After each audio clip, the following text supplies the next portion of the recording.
اور محبت سے بولو سبحان اللہ۔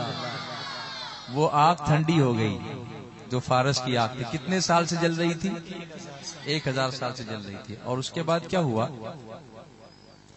جو دریائے فرات سالہ سال سے کفار کو فائدہ پہنچا رہا تھا، اس نے شرمندہ ہو کر اپنا راستہ ہی بدل لیا۔ دریائے فرات نے اپنا راستہ بدل لیا اور وادی ساوا میں جا کر گرنے لگا، جو کوفہ اور شام کے درمیان ایک جنگل ہے۔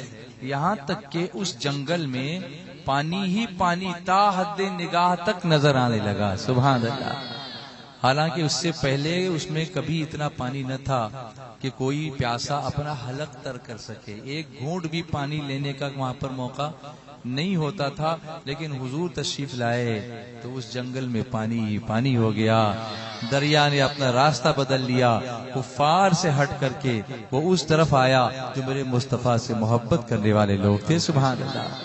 آگے سنو، اس روز اہل ساوا جو تھے وہ غمگین ہو گئے، کیونکہ ان کا جو دریا تھا بحیرہ وہ خوش ہو گیا اور لوگ پانی کے طلبگار ہوئے۔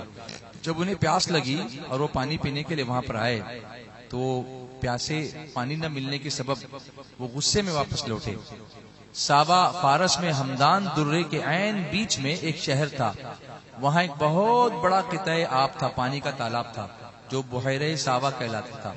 یہ 6 میل لمبا اور 6 میل چوڑا تھا۔ ساحل پر آباد لوگوں کی اس میں کشتیاں چلتی تھیں۔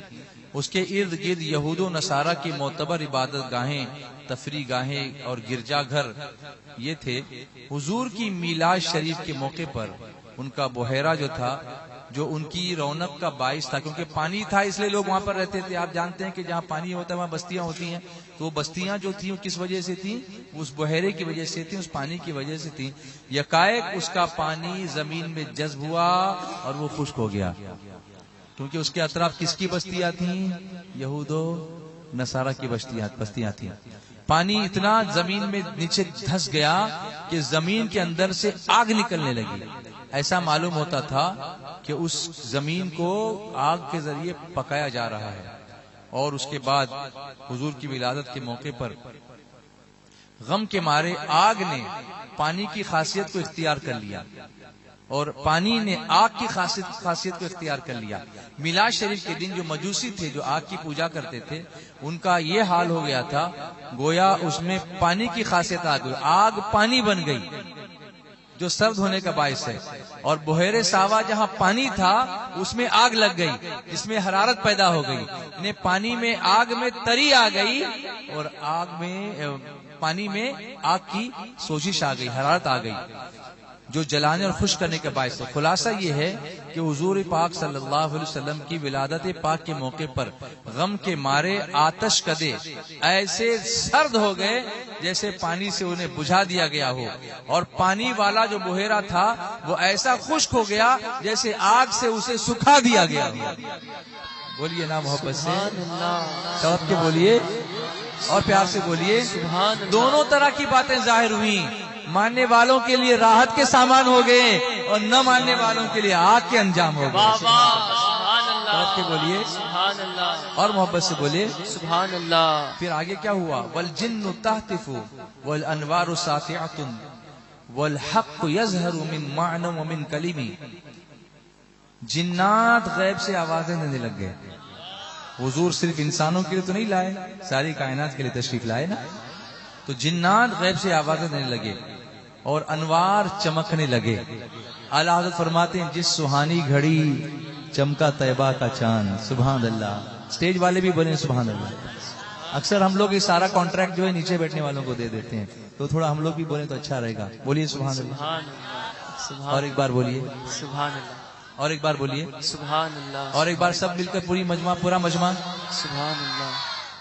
جس سہانی گھڑی، جواب آنا چاہیے، جس سہانی گھڑی چمکا طیبہ کا چاند، اس دل افروز ساعت پہ لاکھوں سلام۔ انوار چمکنے لگے، یوں پتا چلا کہ جنات کو بھی پتا چل گیا تھا کہ حضور آ گیا، جنات کو بھی پتا چل گیا کہ حضور آ گیا، ان کی ولادت کا علم ہوا اور انہوں نے آپ کی شاندار آمد کی بشارت دی، جسے لوگوں نے سنا اور مانن یوں کہ قدرتی نشانیاں ظاہر ہوئی، انوار دنیا پر اس طرح چمکے کہ روم اور شام کے محلات روشن ہو گئے۔ آپ کو پتا ہے کہ حضرت آمنہ فرماتی ہیں، حضور کی والدہ محترمہ، وہ فرماتی ہیں کہ جب حضور علیہ الصلوۃ والسلام کی ولادت ہوئی تو اس وقت ایک ایسا نور ظاہر ہوا کہ جس کی روشنی میں نے مکہ مکرمہ میں بیٹھ کر ملک شام کے محلات کو دیکھ لیا۔ سبحان اللہ، اللہ اللہ۔ لوگوں نے ابو قبیس اور حجون پہاڑ سے اس در مکنون کی ولادت کے وقت حضرت آمنہ کی تعریف میں جنوں کی آوازیں سنی۔ حضور کی تعریف تو لوگ کر ہی رہے تھے، لیکن جنات حضرت آمنہ کی تعریفیں کر رہے تھے، اس لیے کہ انہیں کے شکم پاک سے حضور دنیا میں جلوہ گر ہو رہے تھے۔ سبحان اللہ، سبحان اللہ۔ اور دیکھا کہ تمام شہروں اور ملکوں پر انوار چھائے ہوئے ہیں۔ صفیہ ابن عبد المطلب کہتی ہیں کہ میں نے ایسا نور دیکھا جو میرے چراغ کی روشنی پر غالب تھا۔ آپ کی حقیقت یا تو آپ کی صورت اور سیرت سے ظاہر ہوتی ہے، یا آپ کے ظاہر و باطن سے ظاہر ہوتی ہے، یا قرآن کے معنی و الفاظ سے ظاہر ہوتی ہے۔ سبحان اللہ۔ مولایا صلی وسلم دائما ابدا علی حبیبک خیر الخلق کلہم، مولایا صلی وسلم دائما ابدا علی حبیبک خیر الخلق کلہم، حتی غدا عن طریق الوحی منہزم من الشیاطین یقفق فطر منہزم، کأنہم عربا ابطال ابرارات او عسکر بالحصى من راحتين رمی۔ بھاگتے تھے سب شیاطین گرتے پڑتے ایک ساتھ، بھاگتے تھے سب شیاطین گرتے پڑتے ایک ساتھ، بھاگتے تھے سب شیاطین گرتے پڑتے ایک ساتھ، راستے سے باغیوں کے مکمل منہزم،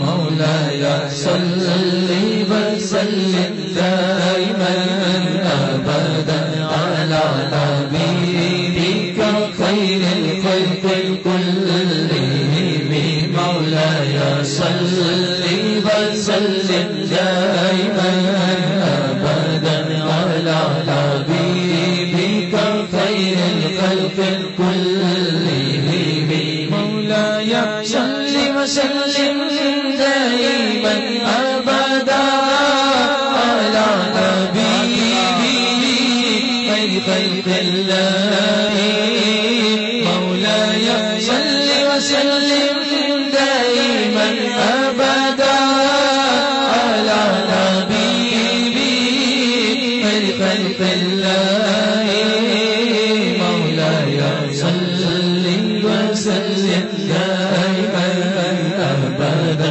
علی حبیبک خیر الخلق کلہم۔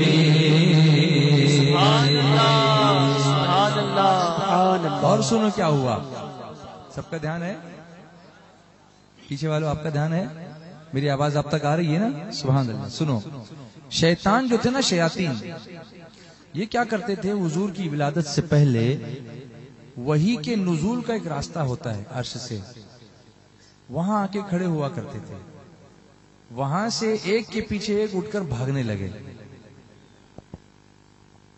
آپ نے کبھی آسمان سے تارا ٹوٹتے ہوئے دیکھا ہوگا نا؟ شہاب ثاقب کہتے ہیں اس کو، وہ اسی لیے ہوتا ہے کہ شیطان کو مار کے بھگایا جائے۔ تو اس دن ان کی رسائی، ابلیس کی رسائی تمام آسمانوں تک تھی۔ جب عیسیٰ علیہ السلام پیدا ہوئے تو ان کی رسائی صرف نیچے کے 4 آسمانوں تک رہ گئی، اور اگر وہ ان چاند سے آگے بڑھتے 4 آسمانوں سے تو فرشتے ان پر شہاب ثاقب گراتے، وہ ستارے مار کر کے ان کو بھگا دیا کرتے تھے۔ لیکن جب میرے مصطفیٰ تشریف لائے، سبحان اللہ، جب حضور تشریف لائے تو ان 4 آسمانوں تک بھی شیاطین کا آنا جانا بند ہو گیا۔ اب اگر شیاطین ان پر جانا چاہتے ان آسمانوں پر تو فرشتے ان پر شعلے برساتے، جنہیں تارے ٹوٹنا بولتے ہیں، حضور کی تشریف آوری پر یہ بات اس لیے ہوئی کہ شیطان کیا کرتے تھے اس وقت جب حضور تشریف لائے نا، تو ولادت کے وقت کاہنوں کی کثرت تھی.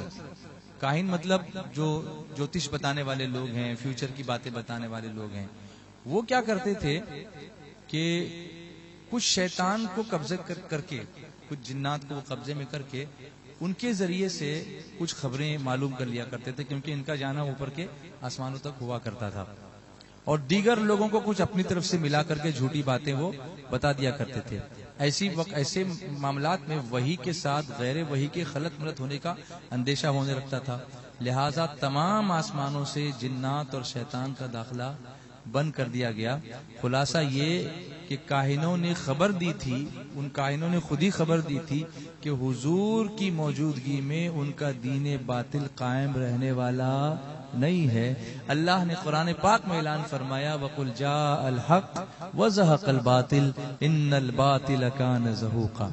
چنانچہ اس کے بعد یہ بھی ہوا کہ جتنے بت رکھے ہوئے تھے سب سر کے بل گر پڑے. بت شکن آیا یہ کہہ کر سر کے بل بت گر پڑے، جھوم کر کہتا تھا کعبہ الصلاۃ والسلام.